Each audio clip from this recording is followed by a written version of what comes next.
spring break, in March 2013, a group of students and faculty left Cullowhee, North Carolina on a mission to help the people of Pacux, Guatemala. From Atlanta to Dallas to Guatemala City, the Wesley Foundation made their way to Rabanal, where they stayed for the next 4 days.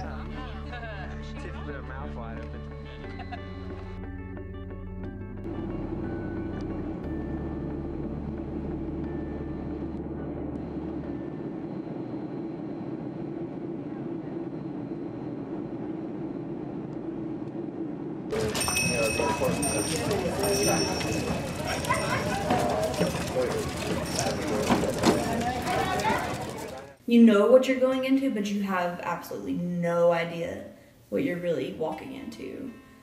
The biggest difference is just how fast-paced everything is here.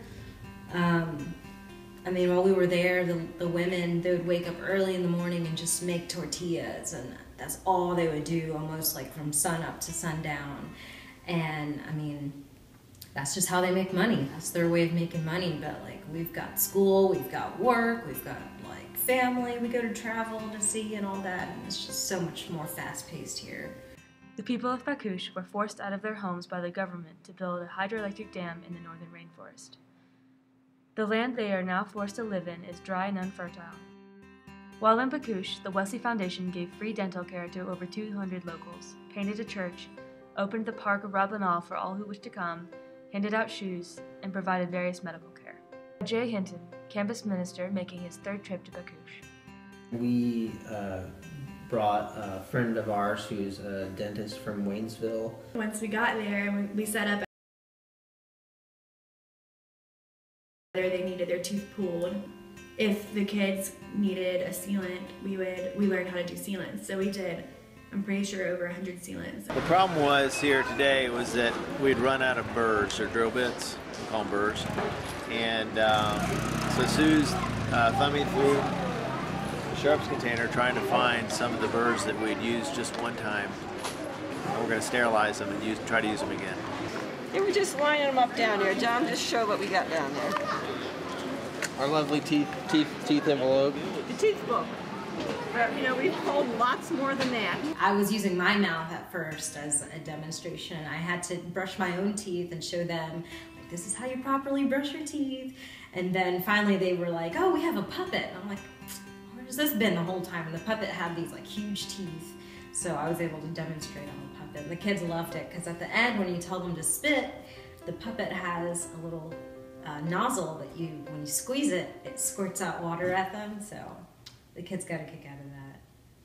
So we brought some pairs of shoes, lots of shoes with us, and we're getting those organized right now so we can start bringing the children in individually and trying to get them matched up with a pair of shoes. So this is us sorting them now.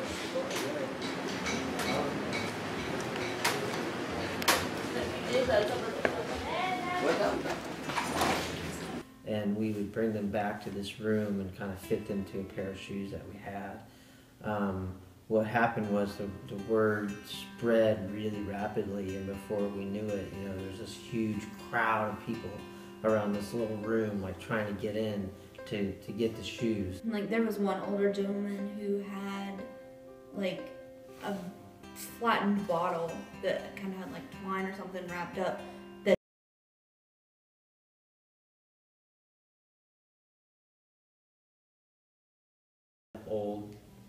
The old sandals again, and we're like, what's this about? You know, well, why isn't he wearing his good shoes that we just gave him? And somebody asked him, and he said, well, I'm going to save these shoes until the weather gets colder, so that I have a pair of shoes that are going to keep my feet warm. And that was, you know, that was a pretty moving experience. We decided that we had enough money to take them to the park, left over from, I mean, it was our last day. We were going home the next day, so we decided we were going to take them to the park. I think it was maybe 25 cents per child. And we made a deal with the park manager. And they don't get to go there at all, ever, because they don't have the money for that, which is sad because it's 25 cents. Here, you can't get anything with 25 cents, but a piece of gum, maybe. So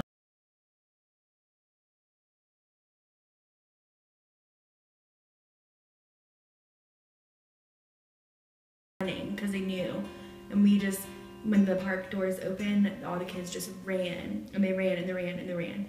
And it's like they've never seen it before. They've only seen it from the outside, and it was a huge park. And we all got to play like soccer with them, and we let them play on the monkey bars and the slides, or just do whatever they wanted to do.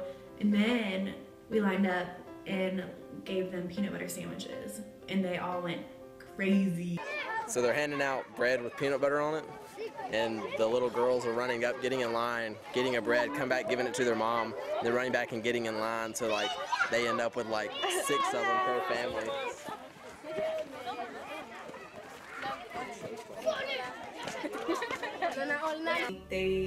They would come and they would grab us and jerk on our shirts and just be like, come play with us. Want to have a conversation with you, which was really hard because they speak Spanish, so but most of us didn't.